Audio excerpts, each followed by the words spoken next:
छायावाद की विशेषताएं।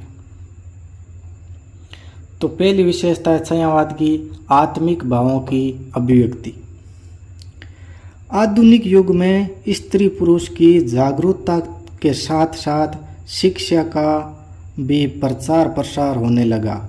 सामाजिक बंधनों से छुटकारा पाकर आधुनिक युवक युवतियां अपनी आत्मकथा कहने लगे और ये विशेषता सर्वप्रथम छायावाद में दिखाई पड़ती है। यानी आधुनिक युग में स्त्री पुरुष क्या हो गए, जागरूक हो गए और शिक्षा का भी प्रचार प्रसार होने लगा, जिससे सामाजिक बंधनों को से क्या मिला, छुटकारा मिला। और आधुनिक युग के जो युवक युवतियाँ हैं वो आत्मकथा कहने लगे। और ऐसी विशेषताएं जो सर्वप्रथम छायावाद में देखने को मिलती है। सुमित्रानंदन पंत ने बालिका मेरी मनोरम मित्र थी जैसी पंक्तियां लिखकर आत्मिक भावों को कविता में स्थान दिया। सूर्यकांत त्रिपाठी निराला ने सरोज स्मृति, जूही की कली और राम की शक्ति पूजा जैसी प्रसिद्ध कविताओं में अपने आत्मिक भावों को ही वाणी दी है। निराला ने स्पष्ट घोषणा की है कि मैं शैली अपनाई। निराला ने सरोज स्मृति और जूही कली और राम की शक्ति पूजा जैसी प्रसिद्ध कविताओं को आत्मिक भावों से वाणी दी और निराला ने स्पष्ट लिखा है कि मैं शैली अपनाई। निराला ने सरोज स्मृति में अपने सभी दुख दर्दों को व्यक्त कर दिया। दुख ही जीवन की कथा रही। निराला ने अपने काव्य संग्रह में लिखा है कि दुख ही जीवन की कथा रही है, अपने सभी दुख दर्दों को व्यक्त कर दिया। राम की शक्ति पूजा में भी राम के माध्यम से निराला अपनी आत्मकथा को ही कहते हैं और उन्होंने स्पष्ट लिखा, दिक जीवन जो पाता ही आया विरोध।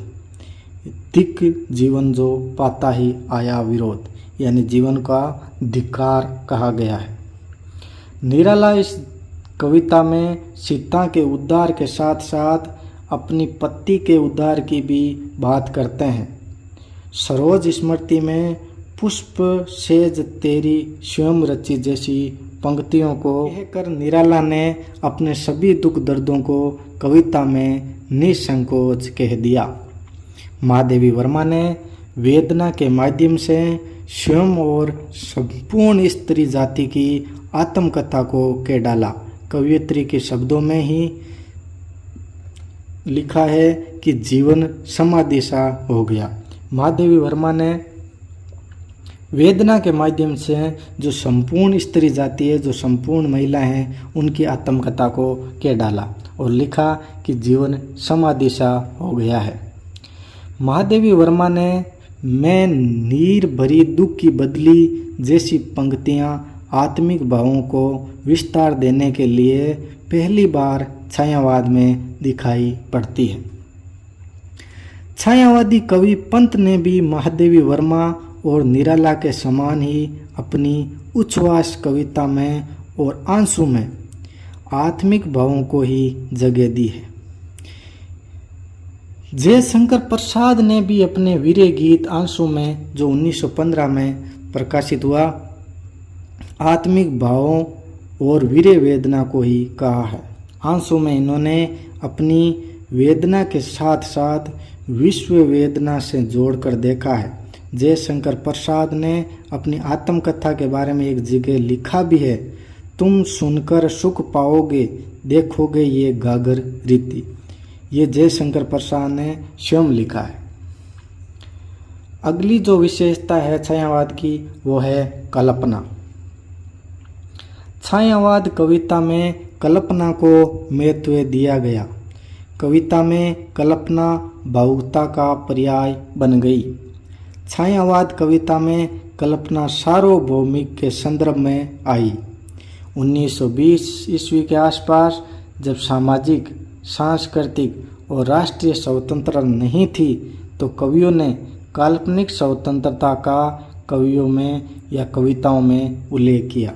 यानी 1920 ईस्वी के आसपास सामाजिक, सांस्कृतिक और राष्ट्रीय स्वतंत्रता नहीं थी, लेकिन कवियों ने कल्पना करके जो स्वतंत्रता है वो कविताओं में उल्लेख किया, और जो कल्पना है वो छायावाद में कविता के लिए पर्याय बन गई।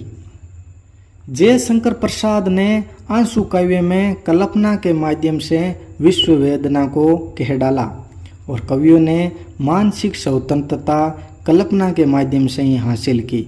यानी कवियों ने जो मानसिक स्वतंत्रता है वो कल्पना के माध्यम से ही हासिल की है।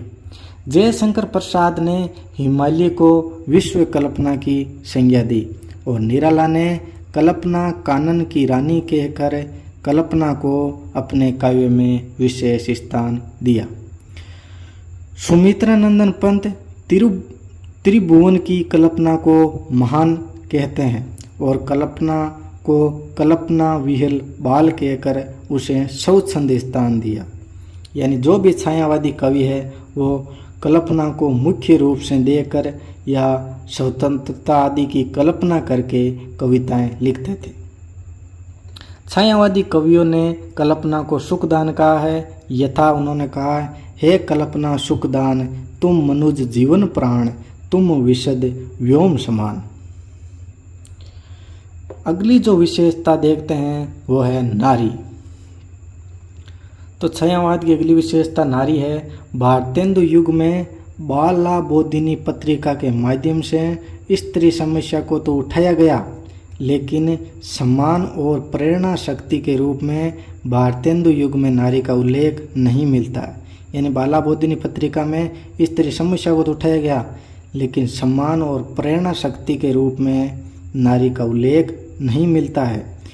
द्विवेदी युग में नारी को आदर्श, त्याग, समाज सेविका आदि के रूप में देखा गया, लेकिन छायावादी कविता में निराला ने नारी को सम्मान देते हुए उसे देवी माँ सहस्री प्राण की संज्ञा दी। यानी नारी को देवी माँ सहस्री प्राण की संज्ञा किसने दी? सूर्यकांत त्रिपाठी निराला ने। सुमित्रानंदन पंत ने नारी को गंगा के समान पवित्र माना है और लिखा है, तुम्हारे छूने में था प्राण, संग में गंगा पावन स्नान। यानी तुम्हारे छूने में था प्राण और संग में गंगा पावन स्नान। यानी नारी के जो छूने मात्र को गंगा के समान पवित्र बताया है। जयशंकर प्रसाद ने नारी को श्रद्धा की आसन पर बिठा दिया, और कामायनी में लिखा है, नारी तुम केवल श्रद्धा हो, पीयूष स्रोत से बहा करो। यानी जयशंकर प्रसाद ने कामायनी में लिखा है, नारी तुम केवल श्रद्धा हो, पीयूष स्रोत से बहा करो। गांधी जी ने भी स्वाधीनता आंदोलन में स्त्रियों की सहभागिता को उच्च स्थान दिया था।